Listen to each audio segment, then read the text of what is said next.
Hi, my name's Emma and let's talk spooky stuff.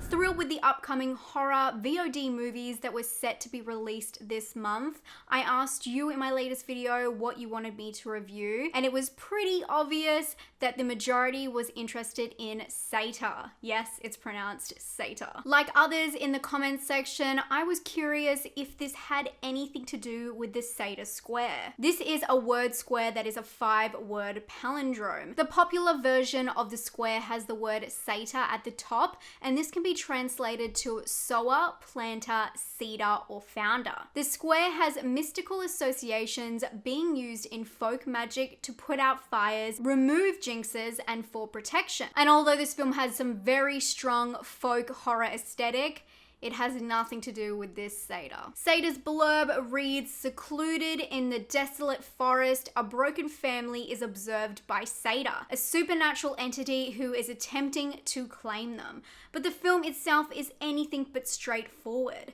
Based on director-writer Jordan Graham's personal experience, the film uses a mix of home film and stunning cinematography as a love letter to a chilling memory of his past. The Sator is a being that his grandma was obsessed with. The Sator would talk to her and talk through her with automatic writing. If you're not aware, automatic writing is when a person allows a spirit or entity to talk through them by writing words on a page. It's kind of like a Ouija board where you're letting the spirit talk through you and guide your hands to make a message, but it's in full writing. There's so many studies on it. It is super interesting, and it's known as a psychic power. We see this a lot in horror movies. Sator touches on this aspect, and I wish it would have gone into it a little bit more, but there's also a lot I wish it would have gone into. The film is set in a beautiful isolated backdrop of the woods where the strong imagery does all the talking, because this film has little dialogue or even music.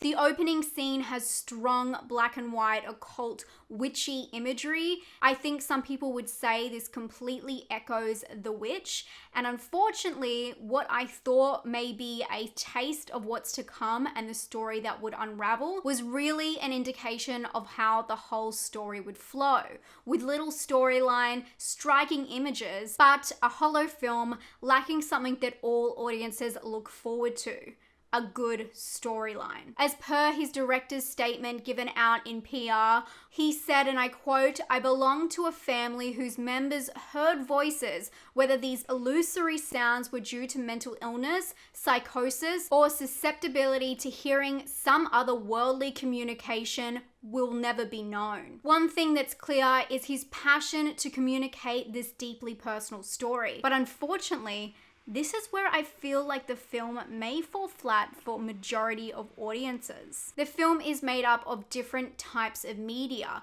including interviews, home footage, and of course the main storyline, which I have to say is a cinematic dream. Switching between the 4:3 aspect ratio and 9:16 pulls the audience from piecing together the story and shows them just his reality, which of course is heartbreaking, but it doesn't let the film hit its true potential. Instead of deriving from personal experience and making something that a wider audience can relate to, that has been done in such films as The Taking of Deborah Logan, or even recently in the Australian film Relic, the filmmakers instead chose to create a personal story that plays almost like a long poem. No beginning and no arc, you're just piecing the story together by what little information that is given to you along the way. The thing is, the film had so much potential. It has a truly original concept that was created again from a true story. Family trauma is deep and it is relatable to an audience. Personal films that derive loosely from the truth, such as Cam or Prevenge, can be powerful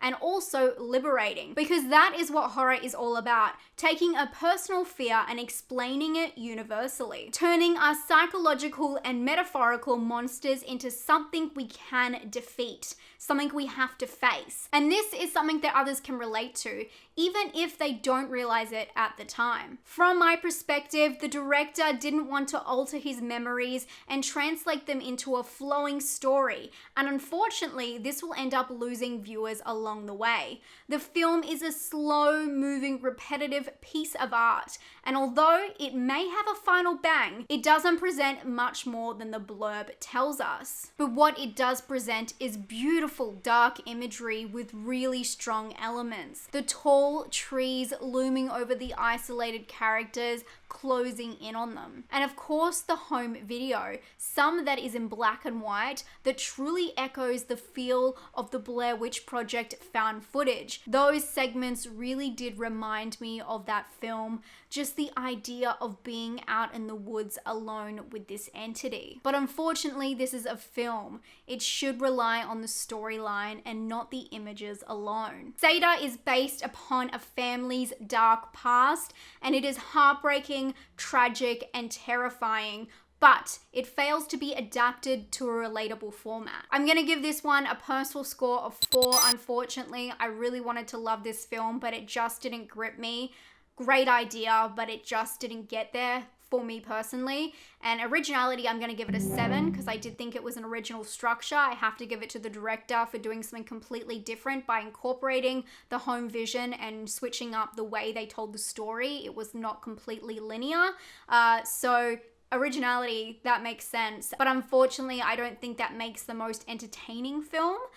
For scare, I'm gonna give it a 3. It does have some scary, eerie moments. It did have some really chilling aspects, but unfortunately they were just covered and they didn't get their true opportunity to shine. Sator will be available on the 9th of February in North America.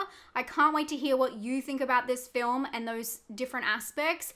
Unfortunately, I got a lot of comments as well on my VOD video talking about how people don't like mental illness to be incorporated into horror movies. And I even got a comment saying, I'm not going to put it in here because I don't want to like blast anyone, but saying that Hereditary, my background, it was kind of sounded like a ripoff of Hereditary. I don't think mental illness in horror movies is anything that's going away. I think if anything, it makes people feel not alone, especially with the stigma today, and it makes such a relatable story, and I just don't get the hate for that. And it has always been around. If people think that it was created with Hereditary, like there's so many films before that that really delve into mental illness, and having it in horror is such a great way of representing someone battling their demons, and I hope it doesn't go away anytime soon. If that kind of horror isn't for you, I totally get it, but trust me, it's very popular. I can't wait to talk to you about my next film. It's Saint Maud, and I will be back next week to finally tell you my thoughts after waiting for 2 years. Highly anticipated, and I'll see you then. Stay spooky, and let me know if you see this film, what you think down below. I can't wait to hear your opinions. If you love it or if you hate it, totally respect, but I want to hear why and everything. Tell me it all down in the comments below. I'll talk to you very soon. Stay spooky. Bye, guys. VOD. Jesus Christ, that was scary.